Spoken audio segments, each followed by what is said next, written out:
ఒక భార్య వివాహం కాకమునుపు 25 సంవత్సరాలు ఒక తండ్రి ఇంటిలో పెరిగింది.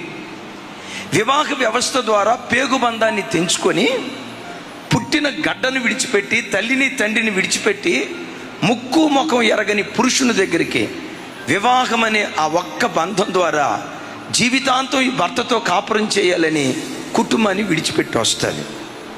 విడిచిపెట్టి వచ్చేటప్పుడు ఆ బిడ్డకున్న నమ్మకం ఏంటో తెలుసా? జీవితాంతం ఈ భర్త నన్ను హత్తుకుంటాడు, జీవితాంతం తల్లి అయినా తండ్రి అయినా అక్క అయినా అన్నైనా నాన్నైనా నా బ్రతుకులో సర్వస్వం ఈయనే అని నమ్మి ఒక భర్త ఇంటిలో భార్య అడుగుపెట్టింది. ఏ భర్త అయితే వివాహమైన తర్వాత తన భార్యను తప్ప మరొక స్త్రీ గూర్చిన ఆలోచన మనస్సులోకి రాకుండా తన హృదయం నిండా భార్యనే ఉంచుకొని భార్య విషయంలో ఏ భర్త నమ్మకమైన వాడిగా బ్రతుకుతాడో ఆ ఇంటి